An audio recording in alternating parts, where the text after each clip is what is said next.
बहुत बहुत स्वागत है दर्शकों आपका। जैसा कि सरल भारत न्यूज लगातार देश के तमाम पर्सनालिटीज को इनवाइट करता है और वो जिस फील्ड में काम कर रहे होते हैं, जिस फील्ड में वो विशेषज्ञ होते हैं, उस फील्ड में हम उनसे प्रश्न करते हैं और जनता को अवेयर करते हैं। उसी सीरीज के दौरान आज हमारा एक और सौभाग्यशाली दिन है, जिसमें हम respected doctor Hiralal IAS sir, जो कि बहुत अच्छा काम कर रहे हैं, ग्रामीण भारत के लिए बहुत अच्छा काम कर रहे हैं, ग्रामीण स्वराज्य के लिए बहुत अच्छा काम कर रहे हैं। आज उनको इनवाइट किया। मैं सर को बहुत बहुत स्वागत करना चाहूंगा। सर, आपका सरल भारत में बहुत बहुत स्वागत है। धन्यवाद, थैंक यू, शुक्रिया। जी सर, मैं सीधा प्रश्नों पर आता हूं। और आपका जो काम सर पूरे देश में सराहा जा रहा है, जो मॉडल ग्राम करके कॉन्सेप्ट है, उसको सर आप समझाइए हमारे दर्शकों को, क्या है ये कॉन्सेप्ट। देखिए, जो मॉडल गांव का कॉन्सेप्ट है वो ये है, उसका सपना ये है कि जब तक हमारे गांव का विकास नहीं होगा, जो हम लोग ये चाहते हैं कि हम विकसित देश हो जाए, वो पूरा नहीं होगा। और मॉडल गांव, विकसित गांव, अच्छा गांव, संपन्न गांव, खुशहाल गांव की अवधारणा अपने महात्मा गांधी जी ने शुरू किया था। अब्दुल कलाम आजाद साहब ने पूरा नाम की एक स्कीम चलाई थी, providing urban amenities to rural area. तो ये जो मॉडल गांव है, जनपद बांदा में 1.5 साल में कलेक्टर था, तो वहाँ हम लोगों ने बहुत सारे काम किए, इनोवेशन किए, उसके अच्छे रिजल्ट रहे। और जो वो अच्छा रिजल्ट रहा, 20-22 प्रयोग जो किए, उसी को मिला करके एक कॉन्सेप्ट बनाया गया मॉडल गांव, कि अगर बांदा के गांव अच्छे हो सकते हैं, विकसित हो सकते हैं, मॉडल गांव के तर्ज पे आगे जा सकते हैं, तो इस कॉन्सेप्ट को हम लोग और जगह पर भी लेके चलें।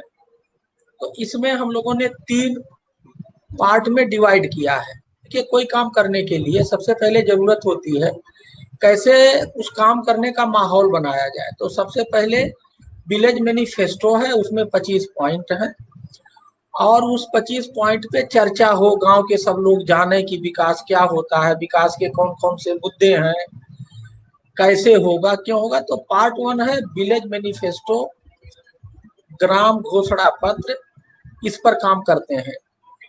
दूसरा पार्ट है कि हर जगह अच्छे लोग होते हैं, वो अपना सब कुछ त्याग के गांव का विकास करेंगे, समाज का विकास करेंगे। तो हम लोग ऐसे लोगों को सेलेक्ट करेंगे, चयन करेंगे, उनको रिओरिएंट करेंगे, ट्रेनिंग देंगे, सिखाएंगे और चेंज मेकर के रूप में डेवलप करेंगे। ऐसा कोई नया काम नहीं है, हर गांव में अच्छे लोग हैं और अच्छा काम कर रहे हैं, उनको जानने की जरूरत है, उनको पहचानने की जरूरत है, और उनको अप स्किल करके चेंज मेकर के रूप में हम लोग कन्वर्ट करेंगे, और वो गांव के मॉडल गांव में कन्वर्ट करने में एक अग्रणी भूमिका निभाएंगे। ये पार्ट 2 है। इसका पार्ट 3 है एफपीओ, फार्मर प्रोड्यूसर कंपनी। देखिए, गांव में लोग ना रहना चाहता, गांव को लोग अच्छा नहीं मानते हैं। क्यों? गांव में खेती होती है, खेती घाटे का सौदा है। तो जब हम लोग इसको मुनाफे के सौदे में बदल देंगे एफपीओ के माध्यम से, तो लोग गांव में रहना पसंद करेंगे, गांव में सारी सुविधाएं हो जाएंगी, और गांव के लोग गांव में ही रह करके वो सारी चीज पा लेंगे जो शहर में पाने के लिए जाते हैं। तो जो एफपीओ का कॉन्सेप्ट है, फार्मर प्रोड्यूसर कंपनी का, इसका मकसद ये है कि गांव के खेती को खेती व्यापार में बदल देंगे। लोगों का जो ये सोचने का तरीका है पुराने स्टाइल में, वो अपडेटेड नॉलेज हो जाएगा उनका। कृषि व्यापार, कृषि व्यापारी के रूप में सोचेंगे, और एग्री बिजनेस में कन्वर्ट हो जाएगा। तो ये जो 3 पार्ट है, यही मॉडल गांव का बहुत सिंपल, सरल, सहज योजना है, जिससे कोई भी समझ ले। और इसका हम लोगों ने एक वेबसाइट बनाया है, जिस वेबसाइट में इसको बड़ी सरल भाषा में लिखा गया है। वेबसाइट पढ़ के कोई समझ सकता है और कोई भी मॉडल गांव बनाने की दिशा में प्रयास कर सकता है। इसमें हमारी कोई बहुत जरूरत नहीं है, फिर भी हम लोग उनकी हैंड होल्डिंग करते हैं, समय समय पर वेबिनार करते हैं और उनको बताते हैं कि आप कैसे आगे बढ़ो, और उनके रास्ते में अगर कोई दिक्कत आती है तो उसको भी दूर करते हैं। ये सर, सर ये सारी कॉन्सेप्ट्स आपने बताई, योजना बताया, प्रारूप बताया, लेकिन मैं पूछना चाहूंगा क्या समस्याएं सर जा रही हैं मॉडल गांव को एक मॉडल गांव बनाने में? अक्सर हम देखते हैं सर, फाइलों में गांव में बहुत खूबसूरती दिखा दी जाती है, गांव को मॉडल बता दिया जाता है, आधुनिक बता दिया जाता है, लेकिन जब हम जमीनी स्तर पे जाते हैं सर तो सब बहुत पिछड़ा हुआ दिखता है। क्या कुछ कारण रहे, क्या कुछ समस्याएं रही सर जो आपने एक गांव को मॉडल गांव बनाने में फेस किए? देखिए, अभी तक जो कॉन्सेप्ट है वो ये है कि हम कमाएं और आप खाएं। जो लोग इस कॉन्सेप्ट पे चलते हैं वो बहुत ज्यादा आगे नहीं जाते हैं। अगर आपको आगे जाना है तो आपको कमाना है, यदि आपको अच्छे नंबर लाना है तो आपको ही पढ़ना पड़ेगा। ये जो कॉन्सेप्ट बन गया है कि पढ़ें हम और पास आप हो, हम पैसा आपको दो आप बैठ के खाएं, ये जो निर्भर वाला कॉन्सेप्ट है ये ठीक नहीं है, गिव एंड टेक वाला। हमारे मॉडल गांव के कॉन्सेप्ट में ये है कि पूरे गांव के लोग घोषणा पत्र के माध्यम से, पहले तो सभी गांव के लोग ये तैयार तो हों कि हाँ हमें गांव का विकास करना है, और सभी लोग अगर गांव का विकास करना है तो कैसे करना है उसके मुद्दे पता होना चाहिए, वो पैरामीटर पता होना चाहिए। दूसरी बात यह है कि ये नहीं है एक आदमी विकास करेगा और 2 आदमी बैठे रहेंगे, सबको इसमें एक्टिव होकर पार्टिसिपेट करना है, अधिकांश लोगों को। और तीसरी बात यह है कि जिसके पास जो कुछ भी है वो गांव के विकास में देना है। किसी के पास बुद्धि है तो बुद्धि दे दे, किसी के पास कोई रिसोर्स है तो वो रिसोर्स दे दे। तो ये जो काम करने का स्टाइल है, ये कहीं अगर ये कोई सोचा कि इस मॉडल गांव के कॉन्सेप्ट में ये नहीं है कि कोई बाहर से फंड मिल जाएगा या बाहर से कोई चीज मिल जाएगी। बाहर से आपको केवल बुद्धि मिलेगी, knowledge is power. We are going to empower the village and villagers by providing them relevant and required knowledge. हम उन्हें उनकी जो जरूरत है और जो उन्हें उनके काम को बढ़ाने में सहायक होगा ऐसा हम ज्ञान देंगे, माहौल पैदा करेंगे, और यही बात आगे कारगर होती है। और वो फार्मूला जो आप कह रहे हो कि हम दें और वो बैठ के करें, तो वो कारगर नहीं होगा। अब रही बात की ये जो फार्मूला है, बहुत सारे ऐसे गांव हैं, बहुत सारे ऐसे लोग हैं जिन्होंने अपने गांव को मॉडल गांव बनाया है। इसका सबसे बढ़िया उदाहरण अन्ना हजारे जी है। अन्ना हजारे जी का गांव रालेगांव सिद्धि है, उन्होंने अपने गांव को बनाया। ऐसे पूरे इंडिया में और अपने यूपी में या बहुत सारे स्टेट में बहुत सारे किसान हैं जो हमारा जो ये सिद्धांत है जो हमें कह रहे हैं, public participation, pooling of the resources और गेटिंग द रिलेवेंट नॉलेज, इन सभी को करके बहुत सारे गांव देश में है, कोई नया नहीं है। उसी चीज को कैसे और आगे बढ़ाया जाए, ज्यादा स्केल अप हो, ये कॉन्सेप्ट है। जी सर, देखिए जहां तक ग्रामीण स्तर की बात कही जाए वहां पर परिच्छिन्न बेरोजगारी बहुत ज्यादा रहती सर। छोटे छोटे खेत रहते हैं और उनमें पूरा परिवार, जहां एक जन का काम है वहां पर 8-8 लोग काम कर रहे हैं। ये समस्या आपने सर आम देखी होगी। उसके बाद शिक्षा को लेकर सर जागरूकता बहुत कम रहती है, लोग पढ़ा ही, कुछ लोग नए पेरेंट्स सब पढ़ाना चाहते हैं लेकिन नहीं पढ़ा पाते अपने बच्चों को लेकर। ये समस्याएं सर ये कैसे दूर होंगी सर ग्रामीण स्तर पर? शहरी स्तर पर तो धीरे धीरे दूर होने लगी हैं। देखिए, ऐसा है कि ये बात सही है, खेती में अगर 2 आदमी की जरूरत है तो 10 आदमी लगे हुए हैं, डिस्गाइज एम्प्लॉयमेंट है।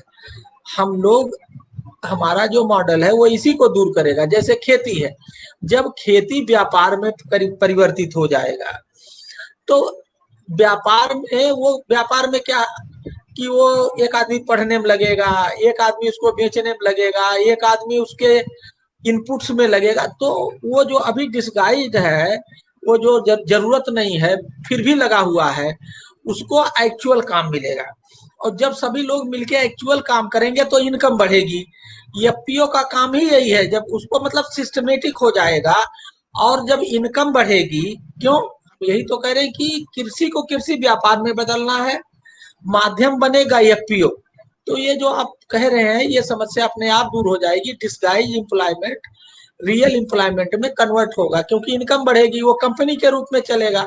अभी एक ही आदमी बोता है, एक ही आदमी काटता है, एक ही आदमी बेचता है, एक ही आदमी साइंस है, साइंटिस्ट है, सब कुछ वन है, एक आदमी है। तो जब ये फैक्ट्री के रूप में होगा तो सबका रोल डिफाइन हो जाएगा और सबको एक्चुअल काम मिलेगा। Yes sir. सर एक कॉल आ गया था, क्षमा चाहता हूं तकनीकी समस्या के लिए। सर जो पब्लिक प्राइवेट पार्टनरशिप है वो इसको ग्रामीण मॉडल में कैसे सहयोग करेगी सर, क्या कुछ होगा इसके बारे में आप जानकारी दें। देखिए, पब्लिक प्राइवेट पार्टनरशिप जो आप कह रहे हैं, इसमें एक बात तो है कि पहले गांव वाले लोग तैयार हों, मन बनाएं कि भाई हमें अपने गांव को मॉडल गांव बनाना है और आगे ले जाना है। अब जब सब कुछ पता लग गया तो जो पब्लिक के, हमारी जो भारत सरकार की स्कीम है, उत्तर प्रदेश सरकार की स्कीम है, स्टेट गवर्नमेंट की स्कीम है, या कहीं से कोई सीएसआर में कुछ उसको मिल रहा है, ये कब मिलेगा, गांव में कब पहुंचेगा, जब गांव के लोगों को जानकारी होगी कि कौन कौन राज्य सरकार की स्कीम है, कौन कौन भारत सरकार की स्कीम है, कहाँ से सीएसआर मिल सकता है, कौन से अच्छे व्यापारी हैं, कौन से अच्छे किसान हैं, उनके यहाँ जाना, उनकी सीख के आना, अपने गांव में लागू करना। तो पब्लिक प्राइवेट पार्टनरशिप ये है कि गांव वाले मान लीजिए वो प्राइवेट हो गए और पब्लिक की जो स्कीम है, सरकार की स्कीम है, उसके बारे में जब जानकारी होगी तभी तो गांव में लाएंगे।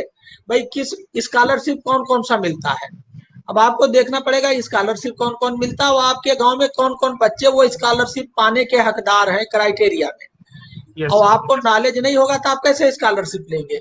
तो ये पब्लिक प्राइवेट पार्टनरशिप तभी इफेक्टिव होगा जब गांव के लोग मॉडल गांव बनाने के सोच पैदा करें। देखिए, मॉडल गांव एक सोच है, क्या एक नई सोच है, ये गांव में एक माहौल पैदा करता है। कोई काम अच्छा करने के लिए, जैसे हमने सबसे पहले क्या सोचा कि हमें आईएएस अफसर बनना है, फिर जब हमने आईएएस अफसर बनने की बात सोची तो फिर उसके लिए नॉलेज गेन किया, लोगों से मिले, सीखे, तैयारी की, आईएएस बने।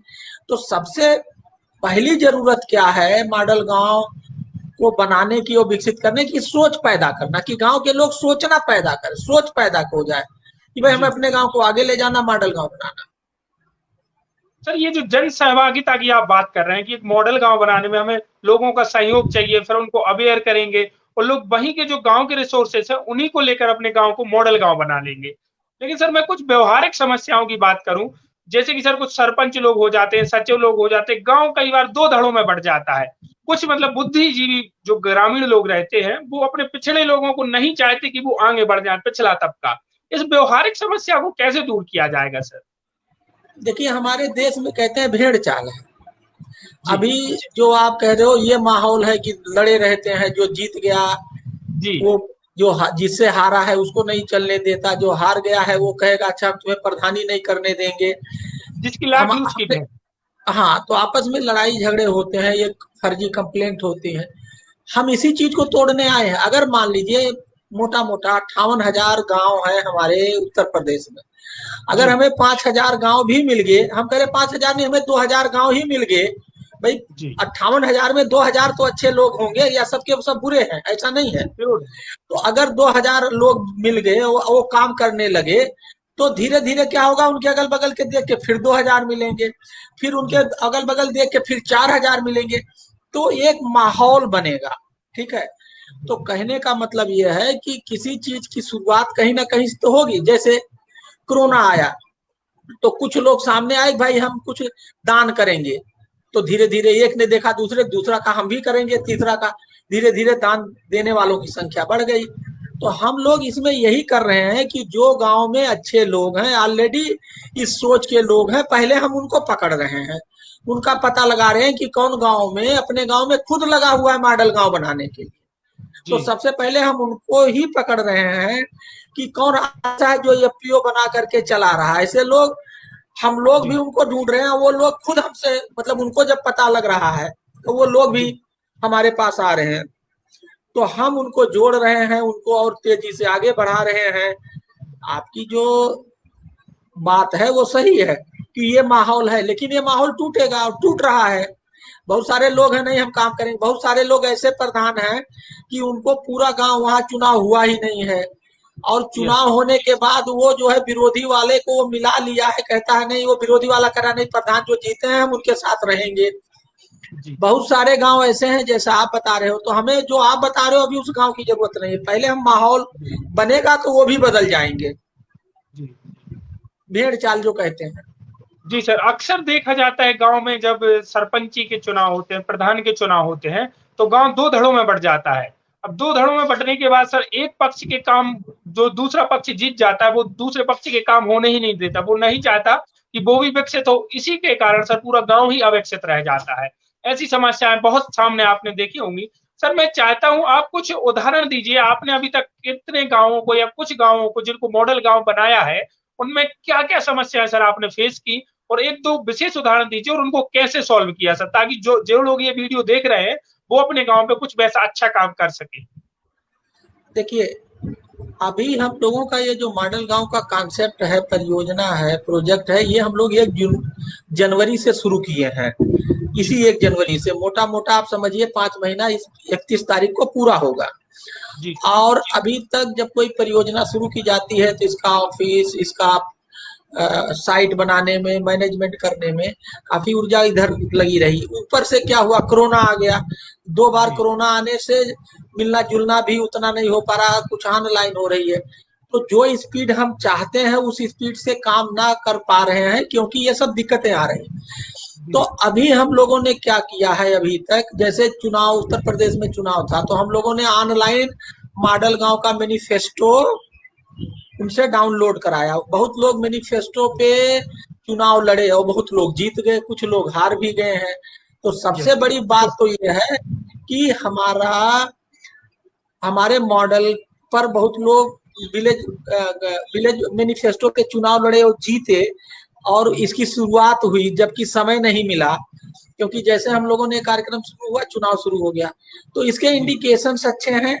और मॉडल गांव, हमने आपको बताया मॉडल गांव 1-2 दिन में नहीं बनता है, मॉडल गांव बनने में कम से कम 10 साल लगते हैं, इसका कम से कम जी पीरियड है। तो जी सर। इसका जो शुरुआत है, जो सोच बदलने का काम है, अभी सोच बदलने का काम चल रहा है। और उस सोच में बदलने में हम उस गांव को पहले टेकअप कर रहे हैं या उस व्यक्ति को पहले टेकअप कर रहे हैं जो ऑलरेडी हमारी, जैसे हमारा सोच है कि गांव को अच्छा करना, गांव को, ऐसे हर गांव में अच्छे लोग हैं, हर जी जगह अच्छे लोग हैं, तो वो हमारे पास आ रहे हैं, हम उनके पास जा रहे हैं, और हम लोग मिल करके उस गांव को पहले टेकअप कर रहे हैं। जैसे कि गोरखपुर में एक महेंद्र यादव नाम के हैं, वो प्रधान जीत गए हैं, वो हम लोगों से पहले से 3 महीना पहले जुड़े हैं। जी और उन्होंने अपने गांव में एफपीओ बना करके वो 700 लोगों को जोड़े हैं अपने एफपीओ में। जी और वो कह रहे हैं हम अपने पूरे ब्लॉक को के जितने प्रधान जीते हैं उनकी उनको सूची ले लिया, उन सबको कह रहे हैं हम मॉडल गांव से जोड़ेंगे, हम केवल अपने गांव को नहीं बढ़ाएंगे, जी सर। पूरे मतलब ब्लॉक के गांव के प्रधान को जोड़ेंगे। अब जब वो देखेंगे कि हमारे ब्लॉक में महेंद्र यादव जी ये काम अच्छा कर रहे हैं, और वो उनको जी समझाएगा, बताएगा, तो अगर मान लीजिए उसके ब्लॉक में 70 गांव, तो मैं नहीं ये कहता 70 के 70 हो जाएंगे, लेकिन 60 तो होंगे, 60 नहीं होंगे, 50 तो बदलेंगे ही बदलेंगे। तो ये नई सोच है, और ये नई सोच को गांव गांव में नए प्रधानों को पहुंचाने का हम लोग प्रयास कर रहे हैं। पहली चीज होती है प्रयास, सोच को लोगों के दिमाग में डालना, जिससे उनका मनोभाव बदले और वो अपना उद्देश्य बनाए कि हमें अपने गांव को मॉडल गांव बनाना है। तो अभी हम लोग इस स्टेज में काम कर रहे हैं। जी सर। सर एक और समस्या है जो उत्तर प्रदेश बिहार को लेकर बहुत ज्यादा प्रसिद्ध है, कि जो ग्रामीण लोग होते हैं वो शहरी क्षेत्र में चले जाते हैं, प्रवास कर लेते हैं मजदूरी के लिए। बहुत सारे, जैसे सर बिहार के मैक्सिमम लोग दिल्ली पटना बिहार से निकल जाते हैं, उत्तर प्रदेश के बहुत सारे लोग निकल जाते हैं। उनको सर कैसे वापस लाया जाए, और अगर वापस लाया भी जा रहा है तो उनको उसी तरीके का रोजगार गांव में कैसे दिया जाए सर, कैसे वो परिवार दोबारा से वापस जमाए जाए। देखिए, मैं आपको बता दूं, बांदा में एक गांव जखनी है, और उस जखनी गांव में के लोग सूरत बॉम्बे ऐसे काम करने गए थे, 25 लोग करीब। और उस गांव के लोगों ने मिल करके मेड़बंदी करी और वाटर कंजर्वेशन पे काम किया। तो जब वाटर कंजर्वेशन पे काम किया तो पानी का तल उनका ऊपर आ गया, और वहां खेती बड़ी अच्छी होने लगी। तो जब खेती अच्छी होने लगी तो इनकम बढ़ गया। तो वही लड़के जो बाहर चले गए थे वो लौट के आए, वो बढ़िया अपनी खेती करते हैं। वहां जो 15,000 जाते पाते थे वो 15,000 से ज्यादा अपने घर में कमा रहे हैं, अपने परिवार में रह रहे हैं, अपने माँ बाप की सेवा कर रहे हैं। तो क्या हुआ, उनको वहां जाने की जरूरत नहीं पड़ी। हमारा मॉडल गांव यही चाहता है कि जखनी जैसे काम हो। यही तो हम कह रहे हैं ना कि हम खेती को खेती व्यापार में बदल देंगे, जी एग्री को एग्री बिजनेस में कन्वर्ट करना है। और किसके माध्यम से, एफपीओ के माध्यम से। तो जो जखनी का भी हमने किस्सा बताया, हमारा मॉडल गांव का कॉन्सेप्ट वही है कि जखनी जैसे गांव बन जाए। लोग जो गए हैं वहां 15,000 कमा रहे हैं, अगर वो अपने घर में ही 15,000 कमाएगा तो क्यों जाएगा वहां, अपने बच्चों में रहेगा, अपने घर में रहेगा, अच्छी लाइफ जिएगा, वहां किराए पर रहता है, अपने आप खाना बनाता है, वो सब दिक्कतें दूर हो जाएंगी। तो मॉडल गांव को लोग अगर अपना लेंगे और अपने गांव का विकास कर लेंगे तो वो जो जाने की जरूरत है वो खत्म हो जाएगी। यही तो इसकी ब्यूटी है, यही तो इसकी खूबसूरती है। Yes sir. सर मैं देश की जंग की बात करना चाहूंगा जो ग्रामीण स्तर पर लगी हुई है, भ्रष्टाचार, रिश्वतखोरी। सर स्पेशली मनरेगा ग्रामीण स्तर पर काम कर रहा है, और मनरेगा में जो सर भ्रष्टाचार व्याप्त है ग्रामीण लोगों को, सर बहुत सारे मैं देखता हूं लोगों के कुएं खुद रहे हैं, तालाब खुद रहे हैं, लेकिन उन्हें जानकारी ही नहीं है कि हमारा जो मास्टर डल रहा है वो कहाँ जा रहा है, हमारा पैसा कैसे जा रहा है। इसको सर मॉडल गांव में कैसे दूर किया जाएगा? क्या कुछ भ्रष्टाचार को कम करने के प्रयास किए जाएंगे सर ग्रामीण स्तर पे?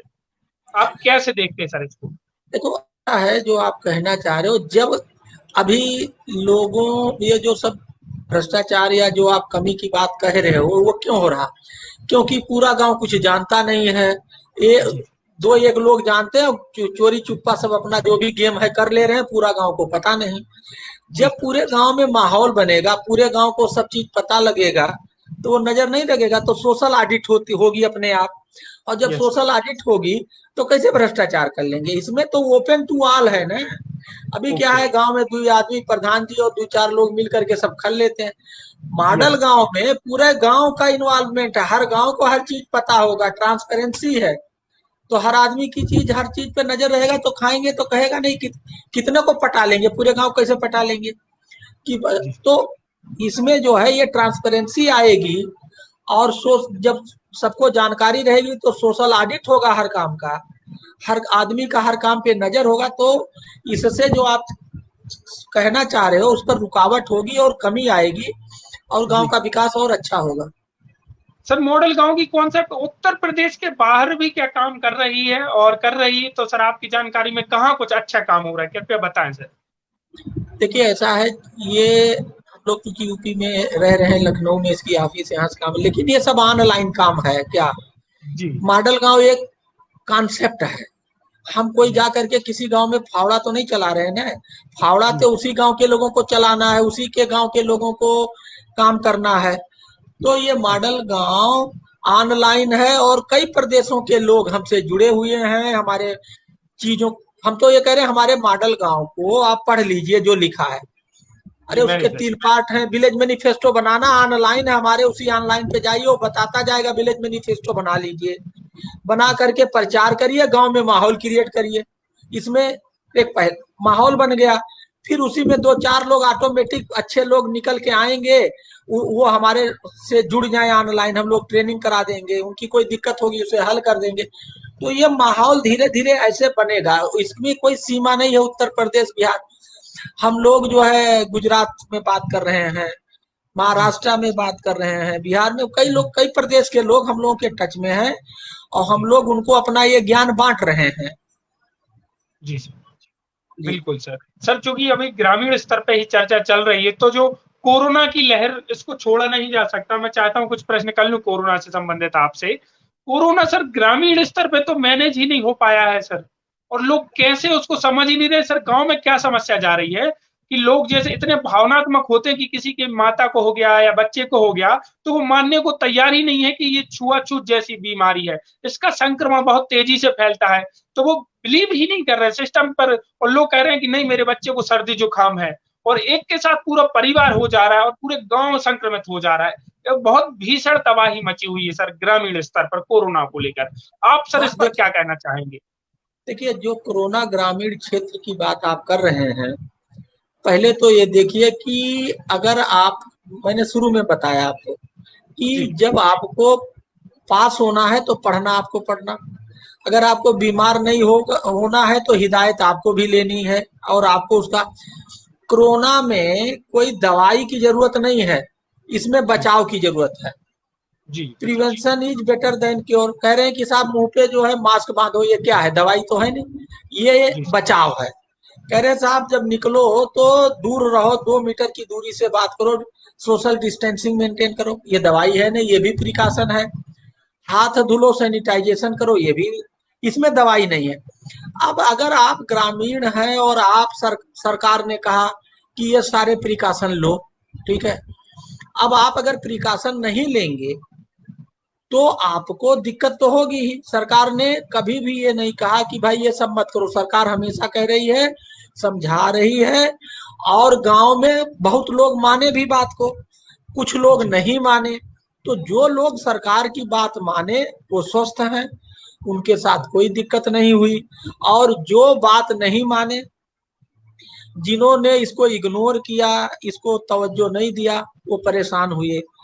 और दूसरी बात यह है कि जो आप कह रहे हो कि बुखार, उसको वो जनरल बुखार मान लिए, जी देर हो गया फिर गए तो फिर वो दिक्कत हुई, ये समस्या है। लेकिन अभी जब से ये सेकंड फेज में थोड़ा सा लोगों को दिक्कतें ज्यादा हुई, पेपर में भी निकला, और जी लोगों ने अपने सामने लोगों को परेशान होते देखा, तो नेचुरली अपने आप भी काफी लोग अवेयर हुए, और सरकार ने भी काफी कुछ और तेजी लगाई, देखा कि ये जो है कि ये कम से कम नुकसान हो और ज्यादा से ज्यादा लोग सरकार की बात मान के सुरक्षित रहें। तो देखिए, एक चीज तो करना पड़ेगा, अगर आपको धनी होना है तो आपको मेहनत करना पड़ेगा, आपको पास होना है तो आपको मेहनत करना पड़ेगा, आपको अगर खुशहाल और हैप्पी रहना है तो जो उसके लिए, अब आप कहिए मतलब जो है, जो स्वस्थ शरीर के लिए आवश्यक है वो नहीं करेंगे और स्वस्थ रहेंगे तो नहीं हो सकता। कहते हैं कि सुबह जल्दी जगो, शाम को जल्दी सो, जल्दी खाना खा लो, सुबह उठ के घूमो। अगर आप ये सब काम नहीं करेंगे, अपनी आदत में नहीं लाएंगे, तो आपका स्वास्थ्य ठीक नहीं रहेगा। सरकार के कहने, सरकार कुछ भी चाह ले, आपको ठीक रखना चाहे कैसे रख लेगी। तो कुछ चीजें ऐसी हैं जो आपको ही करना है, आम जनता को करना है। सरकार कहती है और सरकार समझाती है, सरकार बताती है, लेकिन जो लोग मानते हैं उनको फायदा हो जाता है, वो खुश रहते हैं। लेकिन कुछ लोग अभी भी नहीं मानते हैं, जब उनको ठोकर लगता है, परेशान होते हैं, तब उनको ये एहसास होता है हमसे गलती हुई, तब मानते हैं। तो इसमें मेरा ये मानना है कि मॉडल गांव में जब ये सब बातें होंगी, मॉडल गांव बनेगा, जी जी तो अभी कोई किसी को गांव में समझाने वाला नहीं है। लेकिन जब मॉडल गांव बनेगा तो एक माहौल रहेगा, अच्छे लोग रहेंगे। किसी को बुखार हो गया तो सभी लोग जी कहेंगे अरे वो देखो अपने टीम का बुखार हो गया, तो उसको समझाने वाले लोग, बताने वाले लोग ज्यादा होंगे, और ये समस्या खत्म होगी, कम होगी, जो आप कह रहे हैं। जी। सर मैं पूछना चाहूँगा जो सर ग्रामीण स्तर से पटवारी से लेकर जनपद पंचायतों तक एक अफ़सरशाही होती है सर, लाल फीताशाही होती है। ग्रामीण लोग बहुत परेशान रहते हैं, अगर राशन कार्ड भी बनवाना है सर, तो उनको सालों-साल लग जाते हैं। जैसे भूमि का सहमति से बँटवारा भी करवाना है, तो उनको सालों-साल लग जाते हैं। इस चुनौती को सर आप कैसे देखते हैं और आप इसको कैसे ठीक कर पाएँगे सर? और आप क्या संदेश देना चाहेंगे जो वीडियो ये लोग देख रहे हैं उनको कि इसमें कैसे जनभागिता दें, कैसे समस्या को समाधान की ओर लाया जाए? देखिए, आपको ये पता होगा कि पहले ऑफलाइन जब था तो प्रमाण पत्र बनाने में बहुत टाइम लगता था। अब क्या है, जी, हर गांव में सीएससी है, सीएससी क्या, जी, ठीक है ना, सामुदायिक जी, केंद्र है, ऑनलाइन है, एक गांव का ही लड़का है, उसकी फीस है कि आपको ये जी, सर्टिफिकेट बनवाना है इतना रुपया, आपको ड्राइविंग लाइसेंस बनवाना है ये, आप उसके पास जाते हो और आपको बताता है ये कागज लाओ, वो जाते हैं अपना कागज ले आते हैं, अपने गांव के उस सीएससी जाते हैं, वो सब कुछ स्कैन उसकैन ऑनलाइन भर देता है और उनका बन जाता है। जी, तो अगर हम लोग मॉडल गांव के कॉन्सेप्ट पे काम करेंगे तो ये क्या हुआ, आपके गांव में एक जानकार आदमी बैठा है इसलिए आसान हुआ। तो जब मॉडल गांव में बनेगा तो सब आदमी सब कुछ जानता है। देखिए, अभी ये सब समस्याएं यही इसलिए हैं क्योंकि गांव वालों को पता नहीं है। अब वो कहेगा कि मनरेगा में ये ऐसे है और ये देखो ये नियम है, तो किस सचिव की हिम्मत है वो मना कर देगा? अभी तो इसलिए कहते हैं आपको पता ही नहीं है।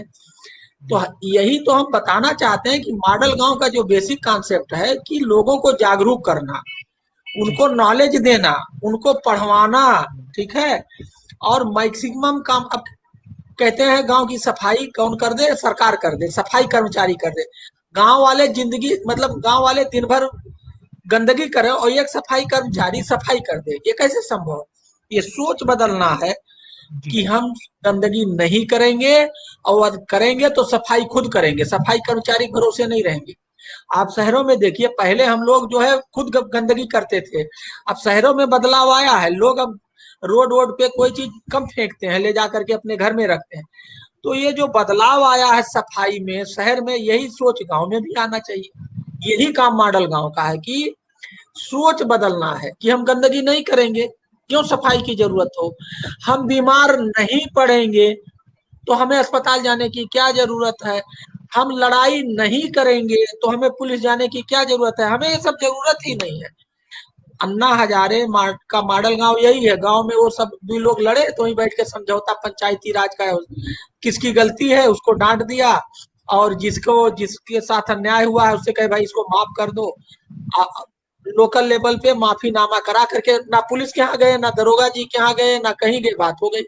तो मॉडल गांव का कॉन्सेप्ट यही है कि आपको नॉलेज हो जाएगा, गांव के हर आदमी को नॉलेज हो जाएगा। तो ये पटवारी जी, लेखपाल जी, सब लोग ये सब जानते हैं कि इसको नॉलेज है, इससे भिड़ो मत, तो ये अपने आप खत्म हो जाएगा। मैं आपको एक उदाहरण दूं, हमारे यहाँ एक रामचरण वर्मा जी हैं, वो पद्मश्री हैं, कक्षा 8 फेल हैं, पूरे देश में नाम है उनके यहाँ। तो डीएम कमिश्नर सब जा करके लाइन लगाते हैं, सब जाते हैं उनके यहाँ। क्यों? जानते हैं रामचरण वर्मा जी को।